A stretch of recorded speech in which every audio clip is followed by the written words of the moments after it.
What's going on, guys? Jason back to my channel. Tonight I'll be doing a review for Aew Dynamite. So let's get to it then. And don't be confused with the beanie hat because it's cold outside now.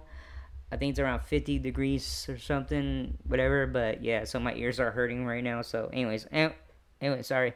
Let's go into it then.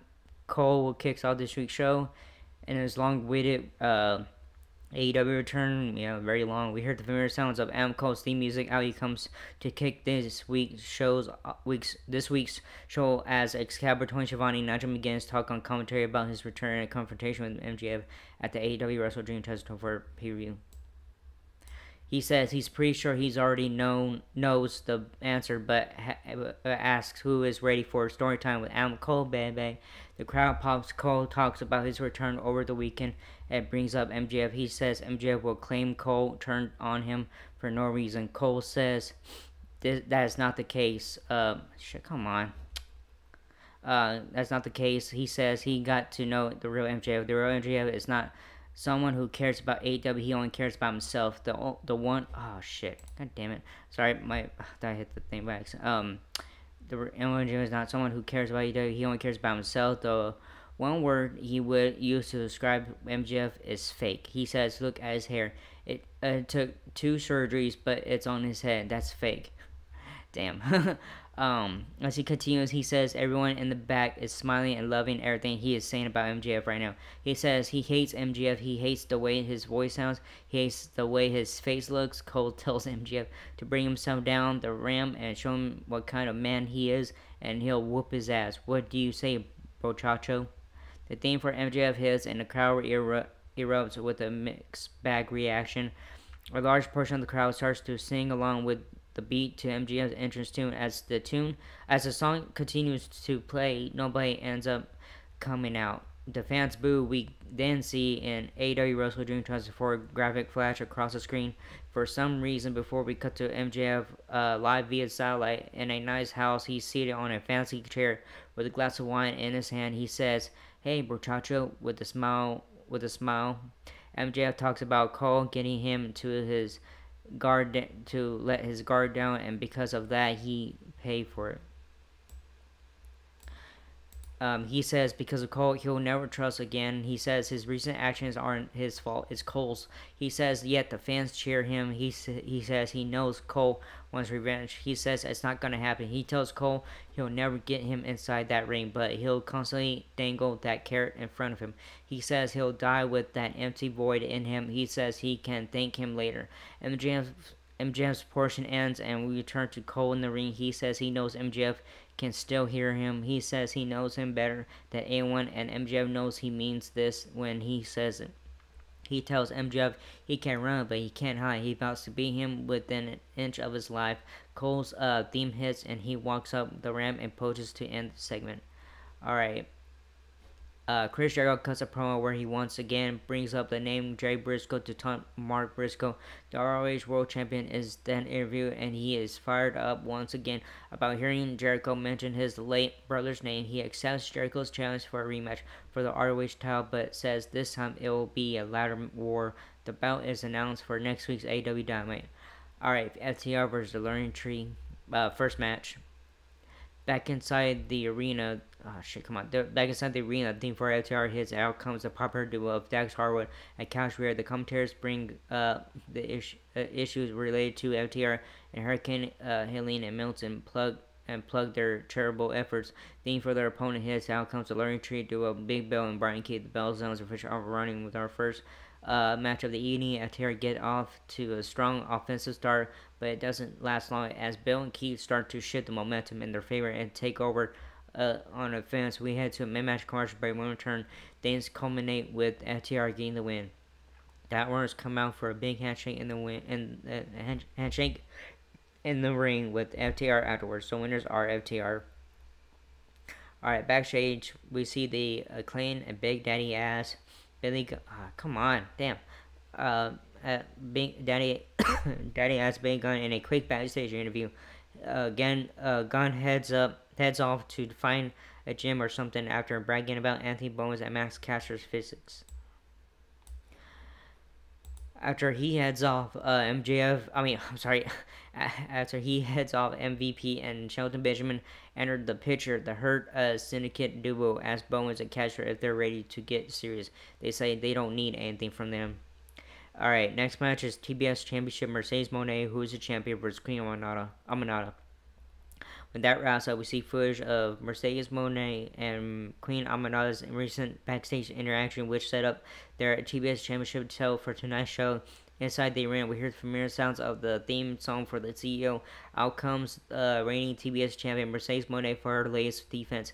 Camille is out with Monet. Her opponent, Queen Amanada, is out next. The bell sounds and off we go.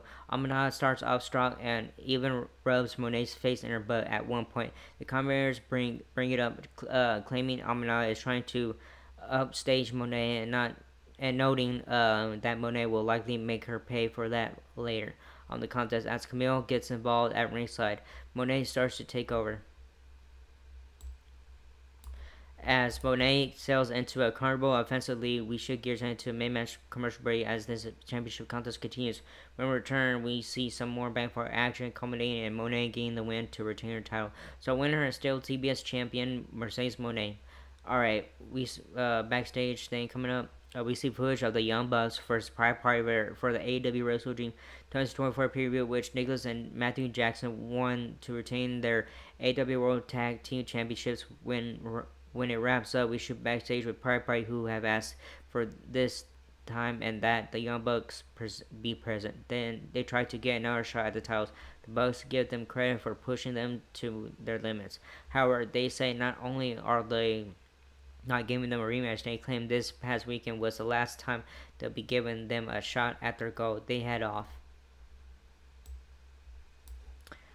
Up walks Stokely Hathaway, telling Pride Party he offered to be in their corner at Wrestle Dream. He says everyone knows Isaiah Cassidy is going to be a single star anyways, and teases the duo breaking up. After he walks up, we hear them say, "If that's what it takes, if that's what it takes." We head to another commercial break. All right, we have a backstage thing. When we return, we see Jack Perry, Kazuchika Okada with the Young Bucks. They talk about it being Kenny Omega's birthday. They show a happy birthday Kenny cake and throw what it looks like intestines on it to take a shot at his difficulties. Okada says, "Happy birthday, bitch." Perry says, "Happy birthday, Kenny. Get well soon. Or die. I don't care which." He says. Alright, next match, Kazuchika Okada and the Young Bucks versus Orange Cassidy and Kyle O'Reilly. Versus Orange Cassidy and Kyle O'Reilly and Rocky Romero. The theme for Orange Cassidy is now comes the pressure squeeze. One accompanied by Kyle O'Reilly and Rocky Romero. The conglomeration trios head to the ring for scheduled trios action for their opponents. Make their way out next. First, AEW World Tag Team Champions, the Young Bucks, Nicholas and Matthew Jackson make their way out. We hear the big coin flip, and then the Rainmakers theme hits. Out comes AEW Continental Champion Kazuchika Okada. The bell sounds official in this one. Alright. After some more bang for action, we shoot gears into a main match commercial break. When we return, we see the Elite working their way to a potential finish. Then the conglomeration trio start to show signs of life before they can finish a combat. Where Yoda hit the ring out of nowhere and lays out Cassie, John Moxley, Claudio Castagnoli, Pac, and Mary Shafir join them. Action Andrade and Top Flight try to help, but they get beat down as well. So winners are no contest. The Elite stand on the entrance ramp looking dumbfounded, more talented from the AEW locker room. Run out, glaring at the formation EVPs and Okada as they try to do their jobs for them. One by one, we see everyone from the locker room that comes out get beaten down, choked out, and letting the Elite wave their hands at them as if to say, "Forget this," and continue walking to back. Mox says, "If you are associated with AEW, you are under attack." He says, "If you didn't like what happened on Saturday and tonight, you have to understand this is just the cost of doing business." Backstage, Daniel Garcia and Private Party confront the Young Bucks and Okada, asking how they're supposed to be EVPs if they're not going to stand there and watch that happen. They bicker back and forth, and then Garcia and Private Party agree to watch each other's back now that things are getting crazy around here. Our next match is Shelton Benjamin versus Leo Rush. Inside the arena, Leo Rush's theme hits out, and out he comes for our next match of the evening. Theme for his opponent hits, and out comes Shelton Benjamin, accompanied by MVP. The bell sounds and fish are running. This one after a couple of minutes of opening action, which sees Benjamin dominating in one-sided fashion. We should get into a mid-match commercial break. When we return, we see Benjamin doing much of the same until Rush starts to fight back into competitive form.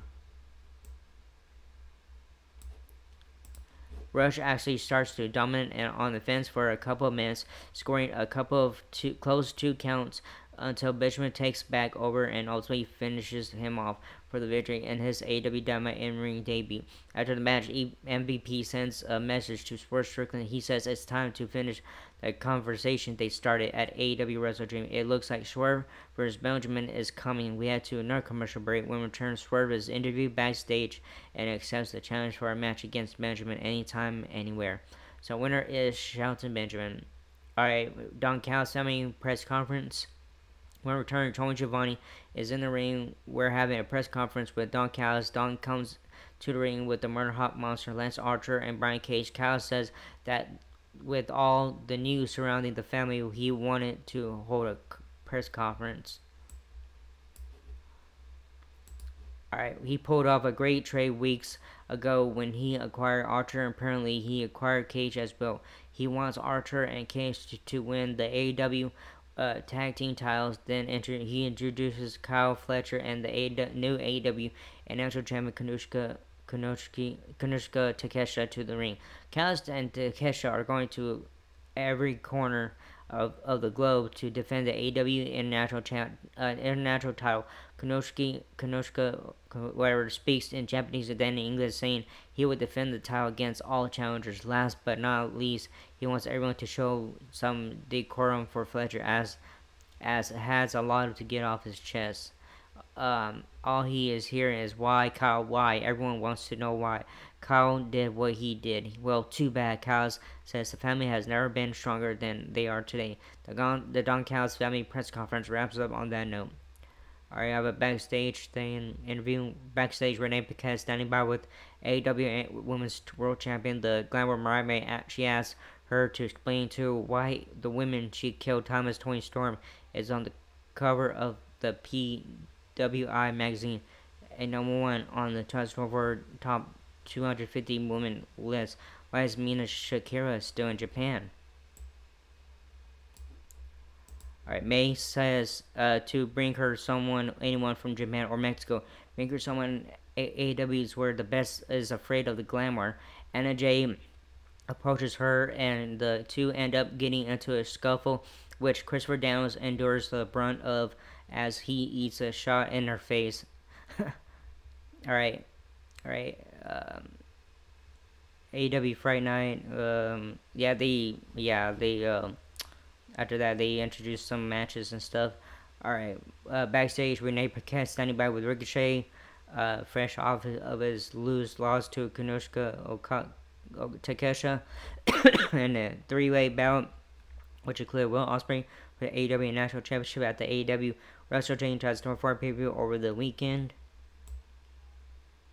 Alright, Ricochet says if he is being... Okay, Ricochet says if he is being honest, he has been pinned since he got here in AEW. Takeshita screwed him not once, but twice out of the AEW National Championship. He says you don't need two people to do your dirty work if you're the best. If you really are the best, your work in the ring does it for you. Ricochet announces he will be at AEW Collision this Saturday and says he will show everyone why he's out of this world. We head to another commercial break. Alright, main event time. Jay White versus Christian Cage, main event time. But first, when we return from the break, we see the BCC is still fighting with Dark Order and Top Flight. The BCC gets in their Dodge Ram and drives off after the insane amount of carnage they caused in San Jose, California this evening. Evil Uno issues a challenge to the BCC for a street fight next week. Top Flight and National Andrade challenge for the AEW Trios Championship against Claudio Castagnoli, Pac and Ware Yuta on this week's AEW Collision. Back inside the SAP Center, the theme for The ding hits for Switchblade Jay White, and out comes the Bang Bang Gang leader, accompanied by fellow Bullet Club Gold members Austin Gunn and Juice Robinson. His opponent Christian Cage comes out, accompanied by Nick and Mama Wayne of the Patriarchy. Alright, the bell sounds special running this one. Wyatt approaches Cage, but Christian bails out to the floor. Cage gets into the back, and they lock up to the corner. White gives a break. Cage slaps him, but White drops him with an uppercut. White beats on Cage in the corner. Hard stomach first Irish whip to the corner. White has Cage in the middle of the ring. He takes his sweet time putting on the Indian Deathlock as Cage makes it to the bottom row on the outside. The Wayne's manager to get Robinson and Gunn ejected from ringside. Gunn attacks Nick from behind as both men drag Nick back up the ramp. Mama Wayne follows them as we head into a mid-match commercial break. As our final match of the evening continues. When we return, we see Kip Sabian get involved. Heyman Page also gets involved, hitting White with a buckshot lariat, which leads to Cage getting the pinfall victory. Heyman is shown laying on the floor at ringside after costing White the match. He has the weirdest look on his face and in his eyes as he lays there. Cage's theme hits and he separates as the commentators announce Anna Jay versus Mariah May in a title eliminator for AEW Battle of the Belts this weekend. That's how this week's show goes here and so blah blah. Goes off the air at 10 minutes past the per hour and stuff. So yeah, that was it. Alright, good show tonight and stuff, and yeah, it was alright. But yeah. Oh man, crazy night tonight and stuff. But yeah, anyways, good show and stuff. Yeah, it was alright. Anyways, that was it for this video. Hope you like it. If not, I hope you like this video. If not, whatever and stuff, I don't care. Anyways, that was it.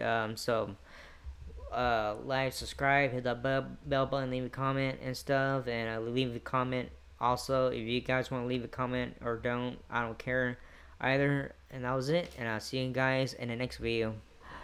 Laters.